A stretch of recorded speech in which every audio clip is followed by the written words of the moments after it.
ভিন্ন স্বাদের বাংলা সাহিত্যের কিছু গল্প দিয়ে সাজানো এই নিবেদন। ভিন্ন স্বাদের বাংলা গল্পের ঝুলি। আজকের গল্প তড়িৎ কুমার বন্দ্যোপাধ্যায়ের লেখা কাশিমপুরের ৩ ভূত। গল্পটি প্রথম থেকে শেষ পর্যন্ত শুনে লাইক এবং সাবস্ক্রাইব করবেন। শুরু হচ্ছে আজকের গল্প কাশিমপুরের ৩ ভূত। 1916 সাল। শীতের সময় একদিন রাজা মহারাজ তার কয়েকজন ভক্তকে নিয়ে ঢাকার কাশিমপুর জমিদার বাড়িতে এসে উপস্থিত হলেন। জমিদার সারদা প্রসাদ রায়চৌধুরী আগে থেকেই জানতেন ময়মনসিংহ থেকে মহারাজ এখানে আসছেন, তাই কাছারি বাড়িতে তাদের থাকার ব্যবস্থা করে রেখেছিলেন। মহারাজের জন্য নির্দিষ্ট করা হয়েছিল কাছারি বাড়ির অফিস ঘরটা, আর আরেকটা ছোট ঘর তার 2 সেবক ব্রহ্মচারীর জন্য। মহারাজের আগমনে জমিদার বাবু কৃতার্থ। মহারাজ সঙ্গীত রসিক, সেজন্য সারদাবাবু ঢাকা থেকে নামী সঙ্গীত শিল্পী ও বাদ্যযন্ত্র শিল্পীদের আনিয়েছিলেন তাকে গান বাজনা শোনাবেন বলে। মহারাজ পৌঁছালেন বিকাল নাগাদ। সান্ধ্য জলযোগ সম্পূর্ণ হলে সঙ্গীতের আসর বসল। ভজন গান শুনে মহারাজ খুব খুশি হলেন, ভক্তরাও আপ্লুত। আসর ভাঙলে রাত্রে খাওয়া দাওয়া সেরে সব শুতে গেলেন। বিদায় নেবার সময় সারদাবাবু বললেন, মহারাজ, সব ব্যবস্থা আছে, আপনার ঘরে জল আছে, কোনো কিছুর অসুবিধা হলে ডাকবেন, আমি কাছেই আছি। তারপর তিনি চলে গেলেন। শীতের রাত। শীত বেশ জাঁকিয়েই পড়েছে। গরম কম্বলের তলায় সবাই গভীর ঘুমে আচ্ছন্ন।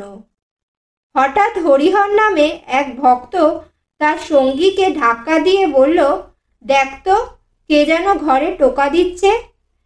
জিজ্ঞাসা করলাম, কে? তা কোনো সাড়া দিল না। সঙ্গীটি উঠে বসল। শুনতে পেল সত্যি কে যেন দরজায় টোকা দিচ্ছে। সঙ্গে সঙ্গে সে চেঁচিয়ে উঠল, কে কে?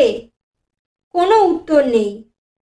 হরিহর ও তার সঙ্গী ভাবল নিশ্চয় চোর। দরজা খুলে কাজ নেই, এই ভেবে তারা আবার শুয়ে পড়ল। কিন্তু শুয়েও হরিহরের ঘুম আসে না। সে এপাশ ওপাশ করছে, মাথায় কেবল ঘুরছে ওই শব্দের কথা। হঠাৎ সে শুনতে পেল কে যেন বাইরে হাসছে। গলা শুনে মনে হলো একটি মেয়ে। হরিহর ভাবল এত রাতে কে বাইরে দাঁড়িয়ে হাসতে পারে। ভাবতে ভাবতেই তার কানে এলো কান্নার শব্দ।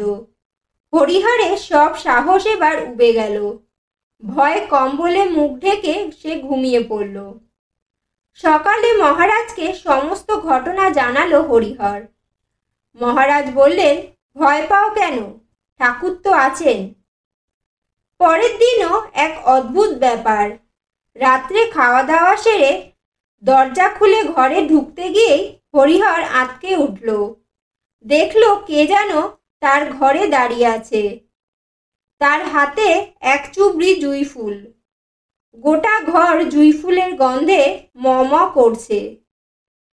হরিহর চিৎকার করে উঠল, কে কে?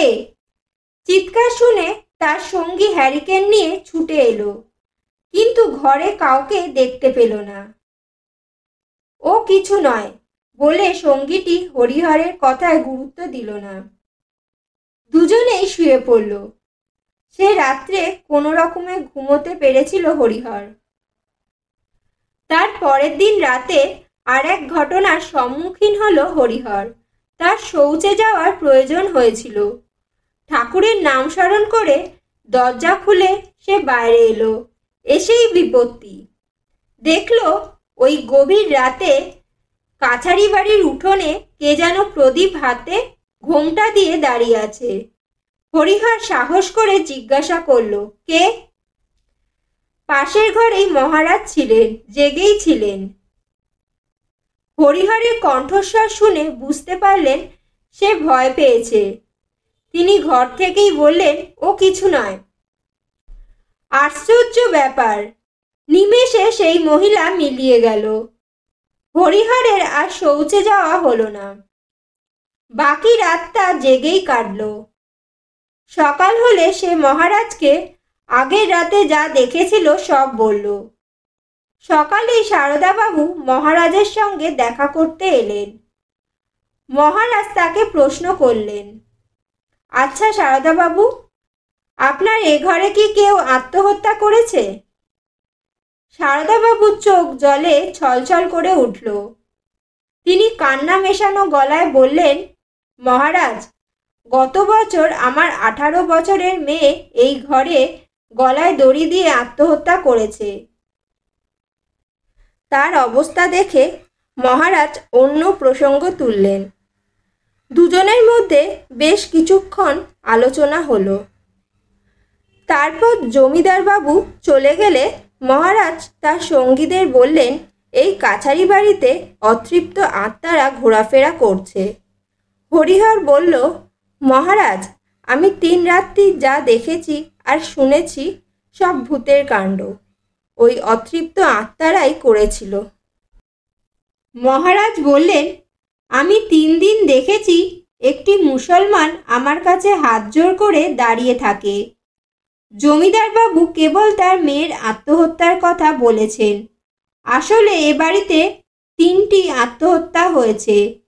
তার মধ্যে অবশ্যই একজন মুসলমান আছে। জমিদারের গৃহে মহারাজের 3 রাত্রি বাস হয়ে গেল। এবার তিনি অন্যত্র যাবেন, তাই সকাল থেকে ভক্তরা তার সঙ্গে দেখা করতে আসছে। ভক্তদের মধ্যে একজন প্রবীণ ব্যক্তিকে পেয়ে মহারাজ তাকে জিজ্ঞাসা করলেন, আচ্ছা, আপনি তো এই এলাকার প্রবীণ মানুষ, এখানকার অনেক ঘটনাই তো জানেন, বলতে পারেন এই কাছারি বাড়িতে কে কে আত্মহত্যা করেছে? বৃদ্ধের চোখে মুখে বিস্ময়। তিনি বললেন, মহারাজ, এ কথা কেন জিজ্ঞাসা করলেন? আমার মনে হচ্ছে বেশ কয়েকটি আত্মহত্যা ঘটেছে এই ঘরে। বৃদ্ধ ইতস্তত করে বললেন, অনেক আগের কথা। রহিম আর রাঘব নামে 2 জন প্রজা লাঠির ঘায়ে কাছারি বাড়িতে মারা যায়। কিছুদিন আগে মারা যায় জমিদার বাবুর মেয়ে গলায় দড়ি দিয়ে।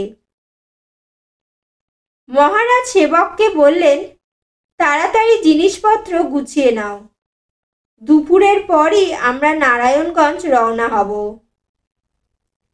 সেবক আনন্দে মহারাজের পায়ে মাথা রেখে প্রণাম করল।